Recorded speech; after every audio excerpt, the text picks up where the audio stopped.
First, there's the temperature regulation issue.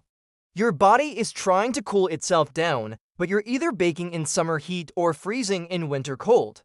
I met this woman named Sarah who developed a fever during a July heat wave. She was burning up from the inside while the outside temperature hit 98 degrees. It's like being cooked from both directions, she told me. Your body doesn't know which way is up. The opposite happens in winter.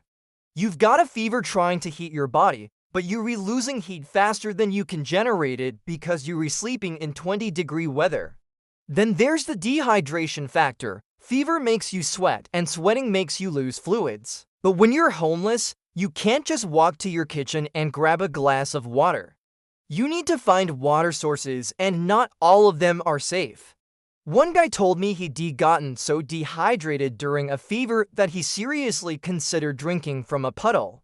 Thankfully, another homeless person stopped him and showed him where to find a working water fountain 3 blocks away. Nutrition becomes critical too. Your body needs energy to fight off whatever's causing the fever. But homeless people often go days with inadequate food. Fighting a fever on an empty stomach is like trying to drive a car with no gas in the tank. Your immune system just doesn't have the fuel it needs to do its job properly. Sleep is another huge problem. Your body desperately needs rest to recover from fever, but try sleeping when you're worried about your belongings being stolen, or someone attacking you, or the police moving you along. One veteran told me he once went 48 hours with a fever and barely 2 hours of sleep total. By the end, he was hallucinating from exhaustion and illness combined.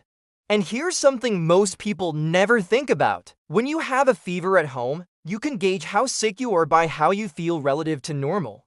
But when you're homeless, you never feel normal.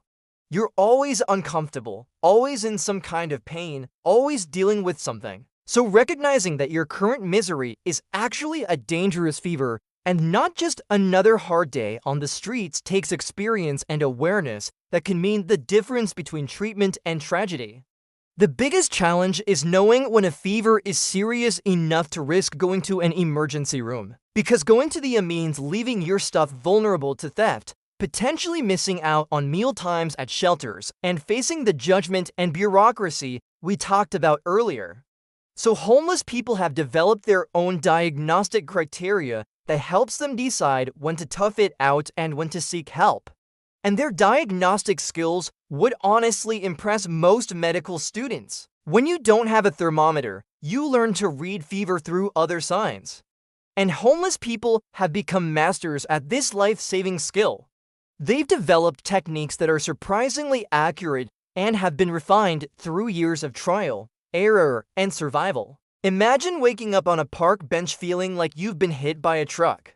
Your body aches everywhere, you're alternating between freezing cold and burning hot, and your head is pounding like a drum. But there's no thermometer to confirm what you already know: you've got a fever. And when you're homeless, that simple fever can quickly become a life or death situation. Most of us would pop some Tylenol, crawl into bed, and binge watch Netflix until we feel better. But for the thousands of people living on America's streets, treating a fever requires creativity, knowledge, and a whole lot of grit that would impress even the toughest emergency room nurses. The statistics around homeless people and fever are honestly terrifying. Studies show that homeless individuals are 5 times more likely to develop serious complications from fevers than housed people. Why? Because a fever that starts at 100 degrees in the morning can spike to 100 for by afternoon when you're re-exposed to summer heat or winter cold with nowhere to regulate your body temperature. Last year alone, over 400 homeless people died from fever-related complications that could have been prevented with basic medical care. That is more than one person every single day losing their life to something most of us treat with a couple of pills and a day off work. I spent 3 years volunteering at a homeless outreach program in Chicago, and let me tell you, I learned more about fever management from the people on the streets than I ever did in my college biology classes. These folks have developed treatment systems that work without pharmacies, without doctors, and definitely without insurance. Take Marcus, a former construction worker who'd been living under the Interstate 90 bridge for 2 years. He once broke a 103-degree fever using nothing but a plastic bottle, cold river water, and knowledge he'd learned from other homeless survivors. When I asked him how he knew what to do, he just shrugged and said, "You either figure it out or you die. Out here, fever doesn't care about your circumstances." So how exactly do homeless people treat fevers without access to medicine or medical care? The answer is a fascinating mix of old remedies, street smarts, and community knowledge that's been passed down like precious family recipes. Before we dive into their techniques, though, we need to understand why treating fever on the streets is so different and so much more dangerous than treating it in a home. When you're homeless, a fever isn't just a fever. It's a complex survival challenge that attacks you from multiple angles at once. Your body is already stressed from poor nutrition, lack of sleep, and constant exposure to the elements. Now add a fever on top of that, and you've got a perfect storm of health problems. The hand test is the most basic technique. Press the back of your hand against your forehead, then against your neck, then against your chest. If your forehead is significantly hotter than your chest, you've probably got a fever. One woman showed me her variation. She'd touch her forehead, then immediately touch a friend's forehead. The temperature difference tells you everything you need to know, she explained. If you're way hotter than them, you've got a problem. Sweat patterns reveal crucial information too. Normal sweating from heat or exercise feels different from fever sweating. Fever sweat is cold and clammy, not warm and dripping. It comes in waves that match your body's attempts to regulate temperature.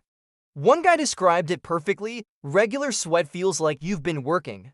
Fever sweat feels like your body is crying for help. The distinction matters because it helps you understand what you're dealing with. Shivering in warm weather is a dead giveaway. If it's 70 degrees outside and you're shaking like you're in a snowstorm, that's your body telling you it's fighting an infection. I watched a group of homeless folks check on a friend who was shivering in June. They immediately knew he had a serious fever and started their treatment protocol without needing any medical equipment to confirm it. Skin color and texture change with fever. Your skin might look flushed and feel hot and dry, or it might look pale and feel cold and clammy. Experienced homeless people learn to recognize these visual cues. They do spot checks on each other, catching fevers early before they become dangerous. It's like having a built-in early warning system. Mental state indicates fever severity. If someone starts getting confused, disoriented, or saying things that don't make sense, their fever has gotten dangerous. One woman told me about a friend who started calling her by the wrong name and talking about people who weren't there. "We knew his fever had spiked bad," she said, "got him to an just in time." The energy level test is simple but effective. Can you stand up without feeling dizzy? Can you walk without stumbling? Can you hold a conversation? If the answers are no, your fever is serious. Homeless folks use these functional tests to gauge severity because they're practical and require no equipment. Appetite disappears with fever, but homeless people learn to distinguish between regular hunger loss from stress or depression versus fever-related appetite loss. Fever appetite loss comes with nausea, and the thought of food makes you feel worse. That's a sign your body is fighting hard. Timing matters too. How long has the fever lasted? A fever that breaks after a day might just be your body fighting off a minor infection. A fever that lasts 3 days needs attention. Homeless people track time carefully, checking on sick friends repeatedly to monitor progression. If Marcus still has fever on day 3, we're dragging him to the free clinic whether he likes it or not, one woman explained. Once they've confirmed someone has a fever, the real work begins. And the techniques homeless people use to bring down fevers without medicine are honestly ingenious.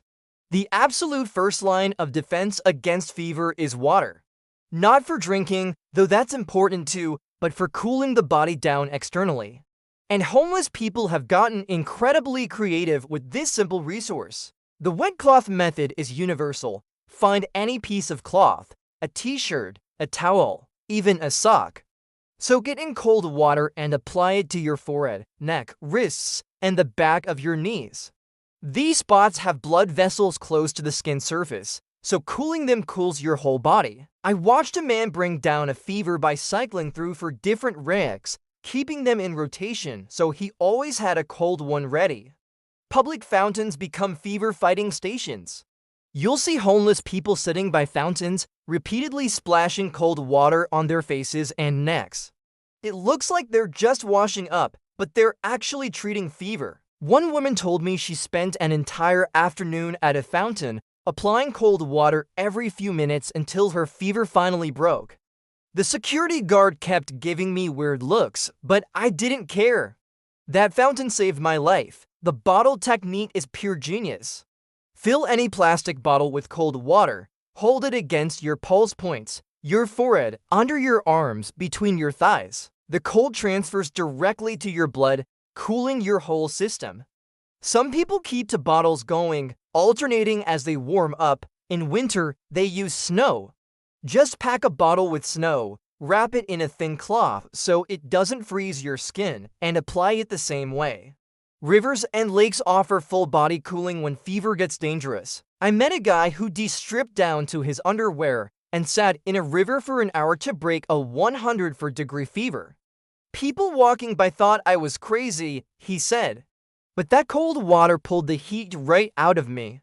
By the time I got out, my fever had dropped to degrees. Obviously, this comes with risks like hypothermia or drowning if you're too weak. But in emergencies, it works. Ice from restaurants and gas stations is precious. Homeless people will ask for cups of ice, ostensibly for drinks, then use it for fever treatment. Wrap ice in a shirt or towel and apply it strategically. One woman described her technique. I put ice on my neck and wrists, lie down in shade, and just focus on cooling down.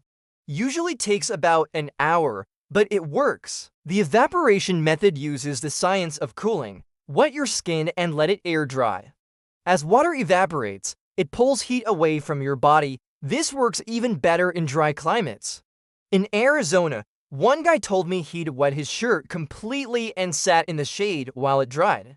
Dropped my fever faster than sitting in front of an air conditioner, he claimed. Timing your cooling matters. Apply cold treatments when fever spikes, usually in late afternoon and evening.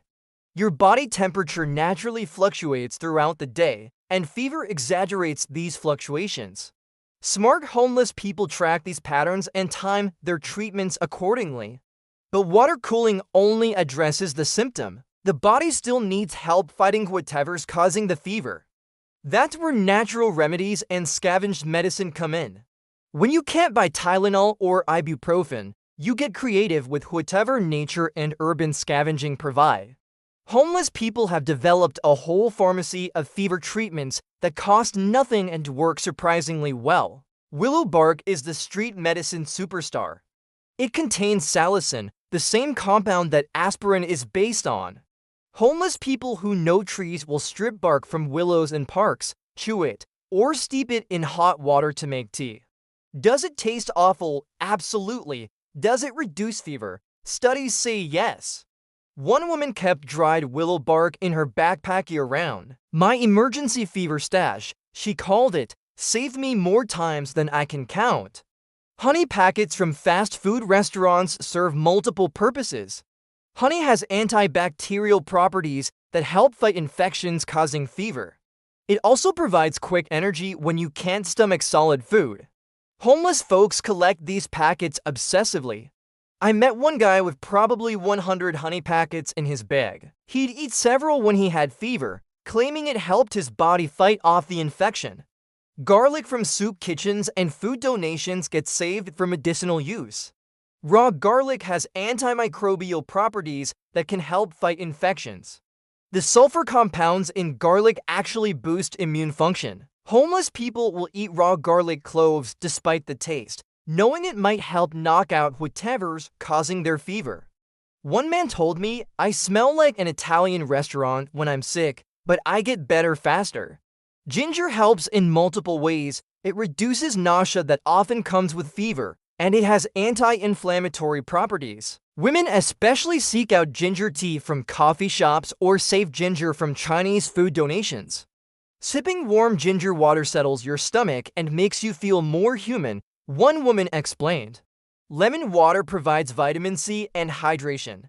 Homeless people will ask for lemon slices at restaurants, squeeze them into water bottles, and sip throughout the day. The vitamin C supports immune function, while the liquid prevents dehydration. It's not a cure, but it helps your body do what it needs to do. Salt matters more than people realize. When you're sweating from fever, you lose electrolytes. Homeless folks will mix salt from restaurant packets into their water to replace what they're losing. Too much plain water can actually make you worse, one veteran told me. You need salt to balance things out. He kept salt packets specifically for fever treatment. Breathing exercises help manage fever symptoms. Deep breathing brings more oxygen to your blood and can make you feel less miserable. Some homeless people learned meditation or yoga before losing their housing and teach these techniques to others. Can't cure fever with breathing, one woman admitted, but it makes the time pass easier and keeps you from panicking.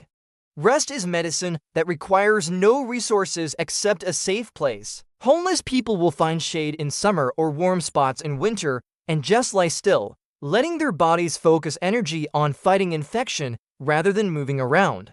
The hardest part is finding somewhere you can rest without being moved along by police or attacked by others. But here's the thing about fever, it often comes with other symptoms that need addressing too.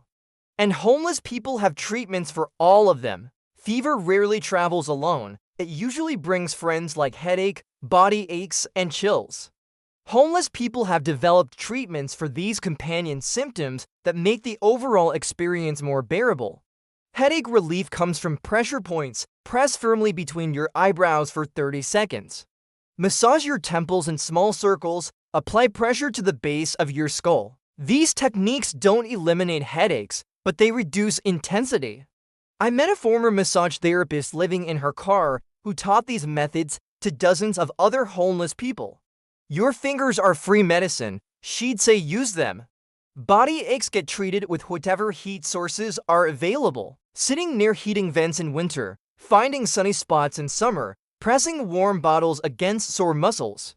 Heat increases blood flow and reduces muscle tension. One guy showed me his technique of filling a bottle with hot water from a bathroom sink and rolling it along his aching back. Poor man's heating pad, he called it with a grin. Chills require layering whatever clothes you have. When fever gives you chills, your instinct is to bundle up even if it's hot outside.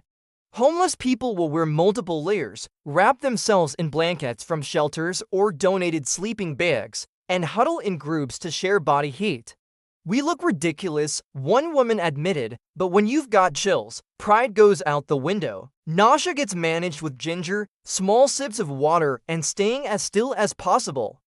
Homeless people learn not to eat heavy foods when feverish because vomiting, when you're already sick, makes everything worse. Stick to crackers and water until the nausea passes is common advice shared among street communities. Sore throat treatment uses salt water gargles, honey to coat the throat, and avoiding talking more than necessary.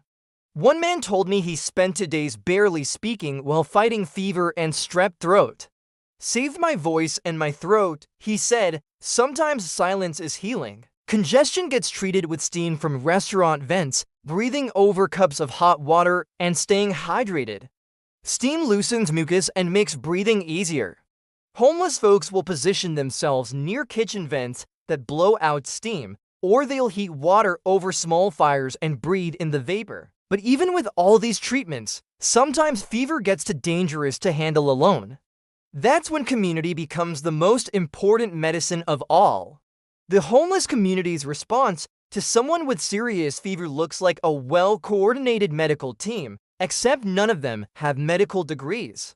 They just have experience and care for each other. Fever checks become routine. If someone knows a friend tends to get sick, they'll check on them multiple times daily. Just pressing a hand to their forehead becomes a greeting. How's your temperature today becomes more important than how are you doing. This constant monitoring catches dangerous fever spikes before they become critical. Yet their resilience shouldn't have to exist. No one should have to treat dangerous fever with river water and willow bark. No one should have to choose between seeking medical care and losing their belongings. No one should have to rely on other sick, homeless people for healthcare because the actual healthcare system has failed them. These fever treatment techniques show incredible human ingenuity, but they also show a society that has abandoned its most vulnerable members. Every homeless person treating fever without medicine is someone our healthcare system has failed. Every community care rotation is filling a gap that shouldn't exist. Every fever death that could have been prevented with basic medical care is a tragedy we should all feel responsible for. Until the system changes, homeless people will keep treating their fevers with whatever they can find. They'll keep teaching each other remedies and watching over sick friends. They'll keep surviving because they have to, and their knowledge will keep getting passed down, one person to another, one fever broken at a time. Their resilience is remarkable, but it shouldn't be necessary.